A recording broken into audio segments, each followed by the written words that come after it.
हाँ जी। तो आ गए आप क्लिक करके। मैं भी अभी बस नहा के आया, सोचा आपको एक कहानी सुना दूं। तो आज हम सुनने वाले हैं कहानी सपना, जो लिखा है मानव कौल जी ने। शुरू करता हूँ। बहुत पहले मैं एक लड़की को जानता था जो चिड़िया हो जाने का सपना देखा करती थी। हम अक्सर एक दूसरे को अपने अपने सपनों के बारे में बताया करते थे। बात हम सीधी करते थे, पर मुझे वो सारी बातें सपनों सी लगती थी। मैं उसे जब भी कहता था कि मुझे मेरे सपने कभी याद नहीं रहते, वो हंस देती थी। वो कहती थी कि ये कोई रटने वाली चीज़ थोड़ी है जिसे याद रखना होता है। उसे सब याद था। उसके सपनों का दायरा बहुत बड़ा था। वह बचपन की घटनाएं भी सपनों की तरह सुनाती थी। करंट चला गया। एक चिड़िया का घोंसला उसके घर के ऊपर था। जब भी वो टूटे हुए अंडों को देखती तो उदास हो जाती थी।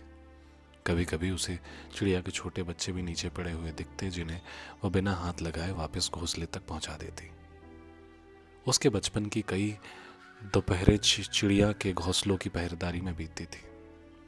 एक दिन उसने सपना देखा कि वह एक चिड़िया के घोंसले में पड़ी हुई है, दूसरे चिड़ियों के बच्चों के साथ। वह अपने पैरों को निकलता हुआ देख सकती थी।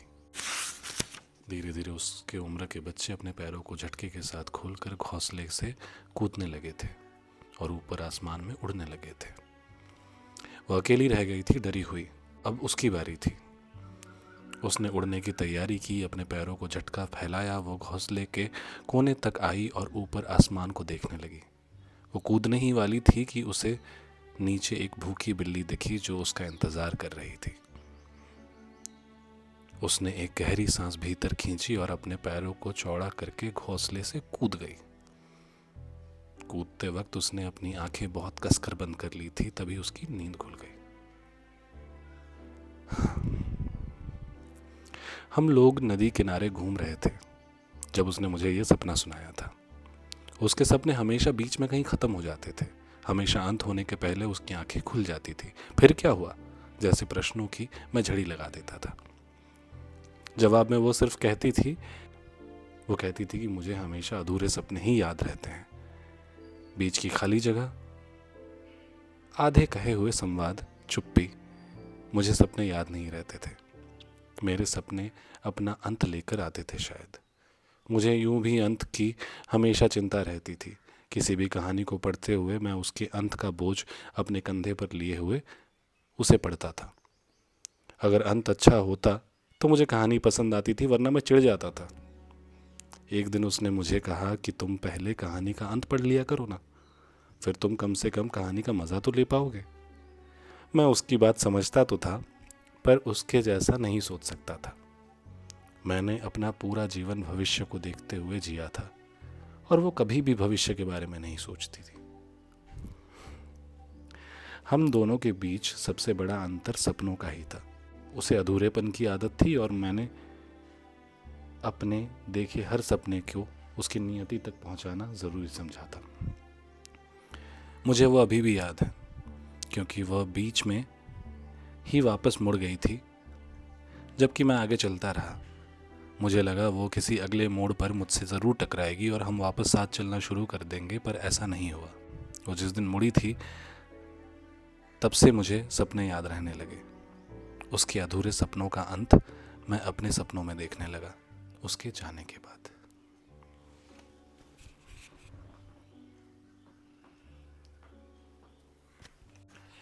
काम की तलाश वाली उम्र में मैं उससे मिला था।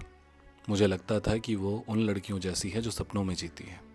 मैं उसे बार बार खींच कर यथार्थ पे लाता था, पर वो हर बार मुझसे छूट कर कहीं चली जाती थी। वो कहती थी कि मैं जल्दी से 35 की हो जाना चाहती हूँ। मुझे ये उम्र बहुत बकवास लगती है। मैं बस 35 तक का समय का इंतज़ार कर रही हूँ, वक्त काट रही हूँ। वो मेरे हद के बाहर की लड़की थी। वो जो कहती वही जीती थी। शायद इसीलिए मैं उसकी तरफ इतना आकर्षित हुआ था। मैं उससे अक्सर पूछता था कि हम दोनों का साथ हम दोनों साथ में क्या कर रहे हैं। तो वो तपाक से जवाब देती थी कि हम दोनों एक साथ नहीं हैं। मैं उसके साथ अपने भविष्य के सपने देखने लग गया था। भविष्य के सपने देखने मेरा स्वभाव था, मैं ऐसा ही था। मुझे दुकान दुकान घूमना अच्छा लगता था। हर दुकान के सामने बहुत देर तक खड़ा रहता था और सपने देखता था। जब मेरा घर होगा तो मैं ये रंग के पर्दे लगाऊंगा, इस तरीके का फर्नीचर होगा। मेरे सपने वहीं पर ख़त्म नहीं होते थे। मैं उन्हें अपनी डायरी में नोट कर लेता था, उनके दाम के साथ। फिर उसे ज़बरदस्ती उन दुकानों पर ले जाता था उसकी राय पूछने के लिए। उसे मेरी ये आदत बहुत बचकानी लगती थी, पर वह हर बार मेरे साथ चली जाती थी मुझ पर हंसने के लिए, और मुझे उसका हंसना सुंदर लगता था। मैं हर बार उसे हंसाना चाहता था, इसीलिए अपनी बचकानी आदतों को उसके सामने दोहराता था। एक दिन मैंने उसको एक झूठा सपना सुनाया। मुझे ऐसा कोई सपना नहीं आता था। मैं उससे झूठ कहा कि मैं कल रात तुम्हारा सपना देखा है मैंने, कि तुम मेरे साथ पहाड़ों में घूम रही हो, हमारी शादी हो चुकी है और तुम उड़ रही हो। मैंने तुम्हें अपने सपनों में उड़ते हुए देखा है। उसने मेरे झूठे सपने में अपनी आंखें बंद कर ली और मैं अपने झूठे सपने की उड़ान को रोक नहीं पाया। मुझे उस झूठ के असर को देखकर चुप हो जाना चाहिए था, पर मैं चुप नहीं हुआ। मैं अपने सपने गढ़ने लगा। हर कुछ दिनों में मैं उसे एक सपना सुना देता और वो हर बार अपनी आंखें बंद कर लेती। मैंने कभी उसे इतना करीब महसूस नहीं किया था।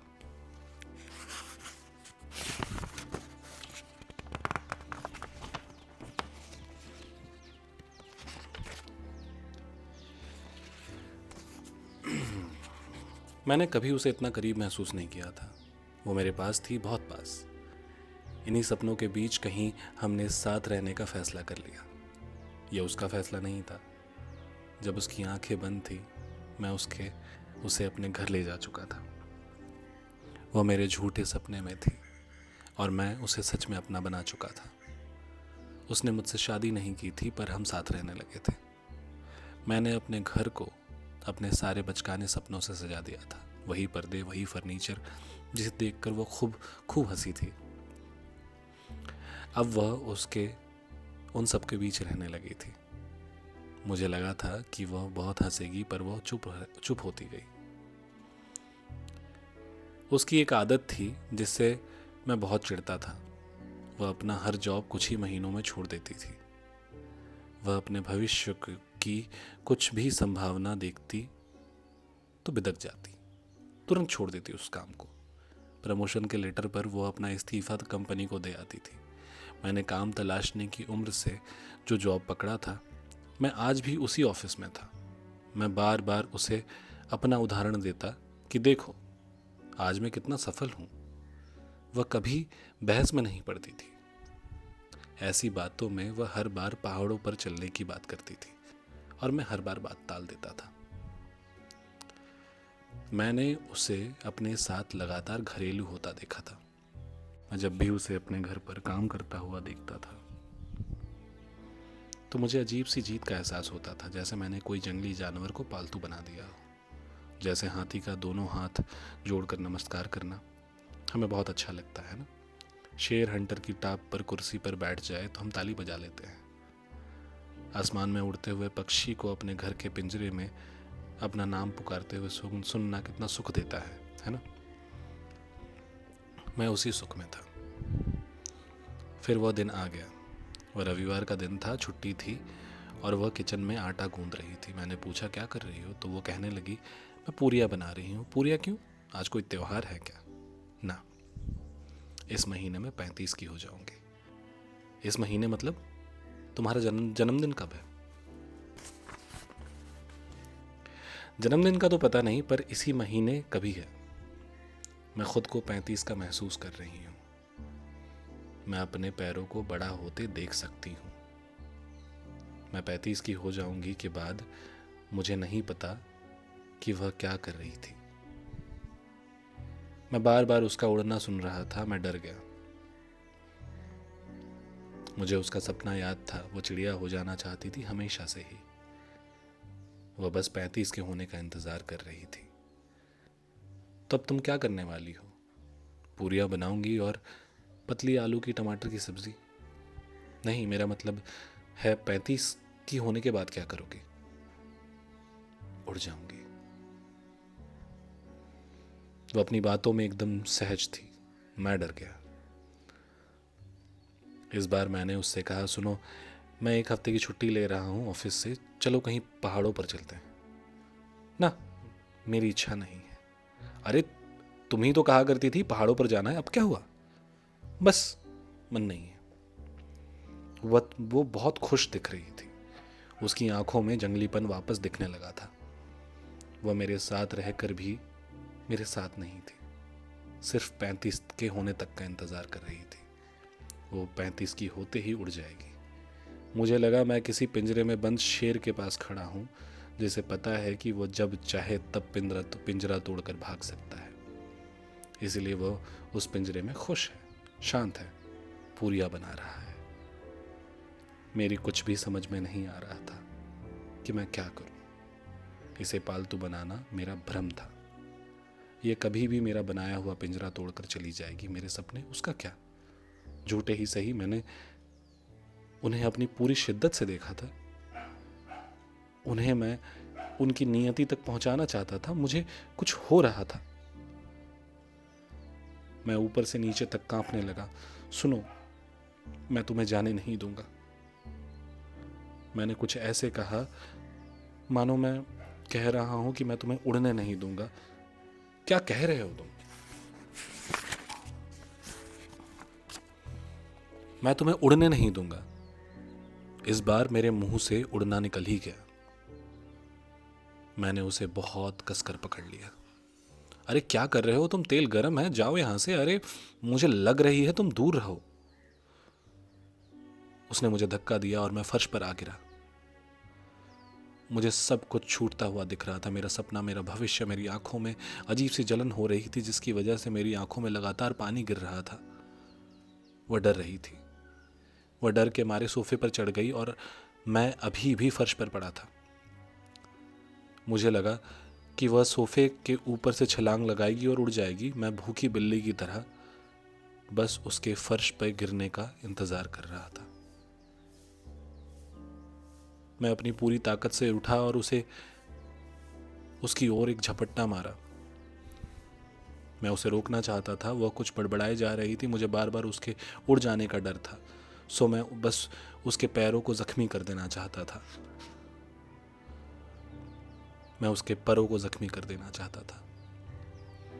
बस इस तरह मुझे छोड़कर नहीं जा सकती थी। वह इस तरह मुझे छोड़कर नहीं जा सकती थी। कुछ देर की हाथापाई में मैंने अपने सिर पर किसी कठोर चीज़ का प्रहार सा महसूस किया। शायद वह कुकर या कढ़ाई थी, पता नहीं, पर मैं बेहोश हो चुका था। जब नींद खुली तो मैं अपने घर पर अकेला था। वो कहीं भी नहीं थी। मैंने उसे बहुत ढूंढने की कोशिश की, पर वह उसके बाद मुझे कभी भी नहीं मिली। मैंने अपने झूठे सपनों में उसे कुछ सालों तक फंसाए रखा था बस। या शायद वो मेरे झूठे सपनों के बारे में जानती थी, पर उसे 35 के होने तक का वक्त काटना था। सो वो मेरे झूठ के साथ बनी रही। मैं हमेशा भ्रम में ही था कि वो मेरे प्रेम में घरेलू हो चुकी है। वो अपने सपनों से बाहर आ चुकी है और मेरे यथार्थ में जीने लगी है, पर ऐसा नहीं था। वो हमेशा सपने में ही थी। उसने एक बार कहा था कि जो सपना देखता है वो कभी भी उड़ सकता है, और वो उड़ चुकी थी। ये बहुत पुरानी बात है। आज रात सच में मैंने उसका सपना देखा था कि वो पहाड़ों में देवदार के एक वृक्ष पे बैठी है, मुझे देख रही है। जब तक मैं उसका नाम पुकारता वो उड़ चुकी थी, दूर पहाड़ों की ओर।